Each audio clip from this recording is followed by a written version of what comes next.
It is well known in the continent of Ethiopia and throughout the Caribbean that Jah is born during the summer season, while Christmas is celebrated in Ethiopia and parts of Europe during the winter season, while Jesus, the Son of Man, the son of Joseph, is born during the spring season. But for some strange reason, people are mixing up the three. So let's read.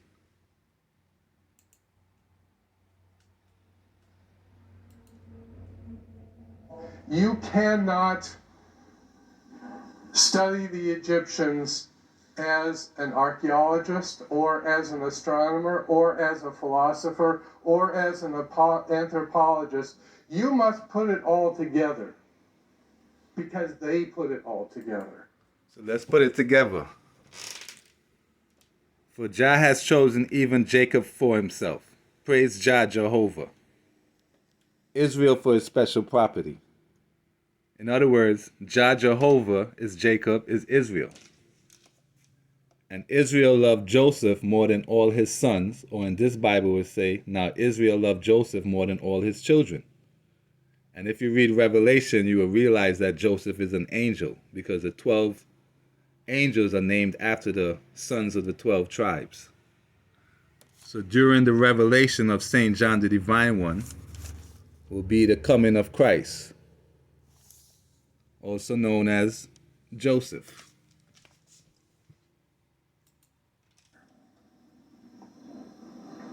If you read what the Greeks said, not what we think, but if you read what the Greeks said, they said they got everything from Egypt. Now, where is Egypt?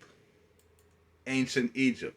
It seems certain that classical historians and geographers call the whole region from India to Egypt, both countries inclusive, by the name of Ethiopia. And in consequence, they regard all dark-skinned and black people who inhabited as Ethiopians. So between Egypt and India, also known as Eastern Ethiopia, and the largest river in India is named after an Ethiopian king by the name of Ganges.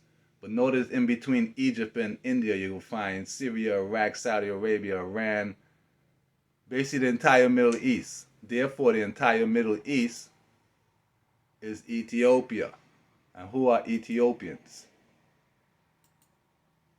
Cush defeated three well-known major empires. Egypt went to battle with them multiple times. In other words, Egypt was called the granddaughter of Ethiopia, and Egyptians were referred to as disobedient Ethiopians.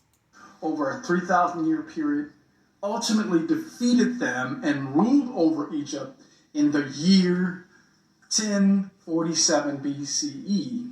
Persia, in the year 530 BC, Persia was the most powerful empire on the planet Earth.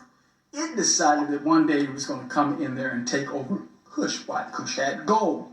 The word Nubia is an Egyptian term which means gold. Nub is an Egyptian term. So everyone knew about Kush's gold, and Persia said, we're going to come down there and get some gold. Think about Persia. Iraq, Iran, and Syria, the original leader were Ethiopians. In other words, Ethiopians are fighting amongst themselves because we are all Ethiopians. It didn't work out for them. That mighty empire got turned around in the middle of the desert, got lost in a desert storm.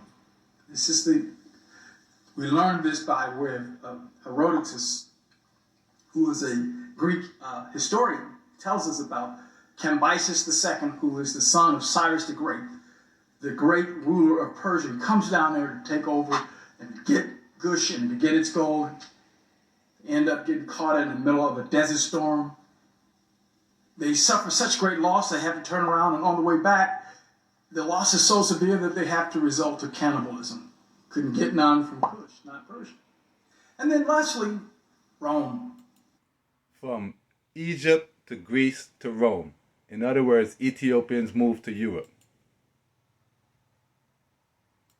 was there, he said he met members of a tribe of Ethiopians in Panama. And according to Balboa's log, these men came from a totally black village that was 2 days' journey away. And he figured that these blacks had come from Ethiopia at a much earlier date.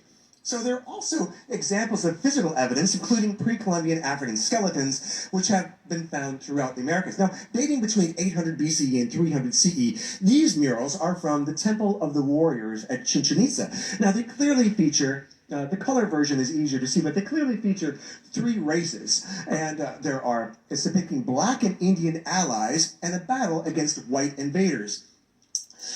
Remember, India was called Eastern Ethiopia.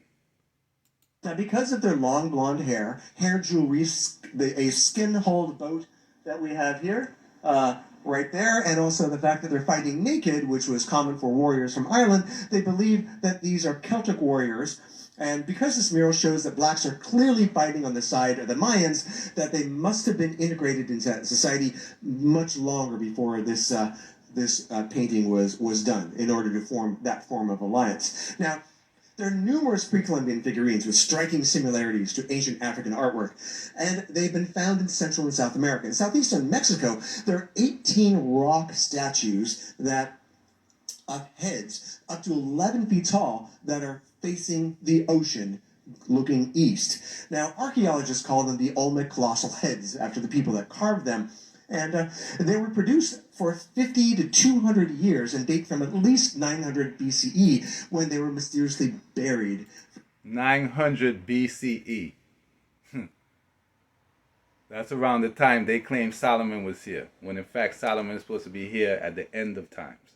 There were so many pyramids in the Americas, there were literally thousands of them. What happened to them? The Catholic Church blew up the tops of these pyramids and built churches on top of them. The Catholic Church went through something called the Inquisitions. Yes. It was the papal Inquisitions, where they went around the planet and they killed and tortured and murdered 80 million people to convert them into Christianity.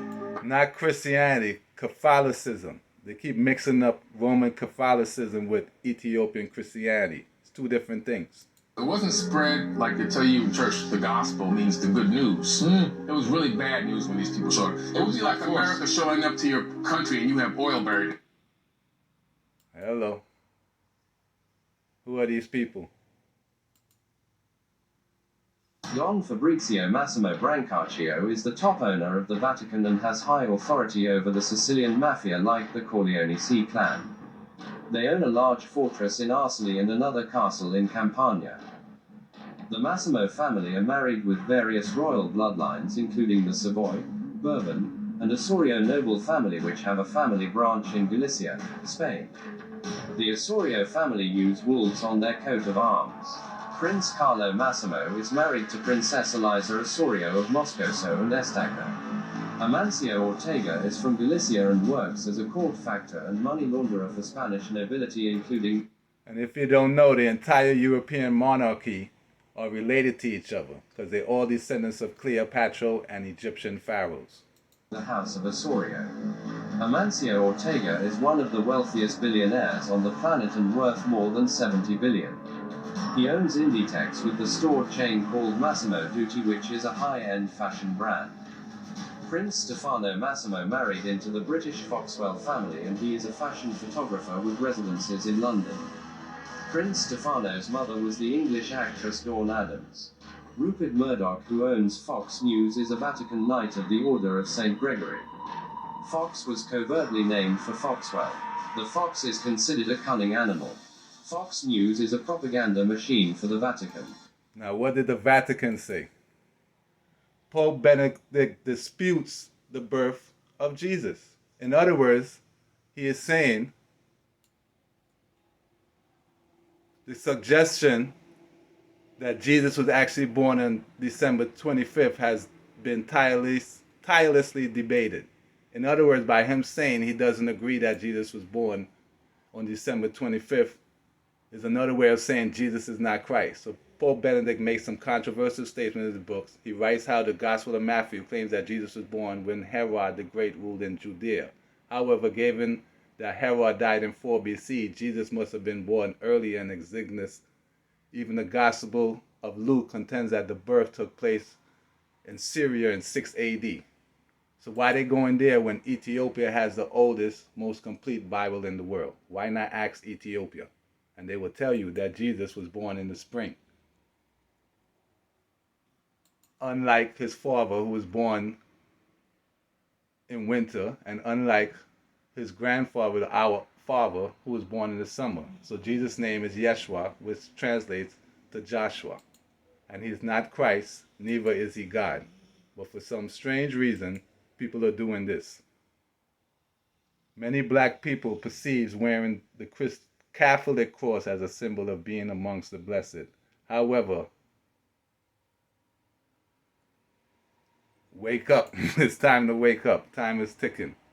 So let's go. This is how them leaders be. Oh, what a glory black song to sing. Ancient bamboo books of them sorcery. Them bring the book them to fill them library. Hey, pretty look is your face I see.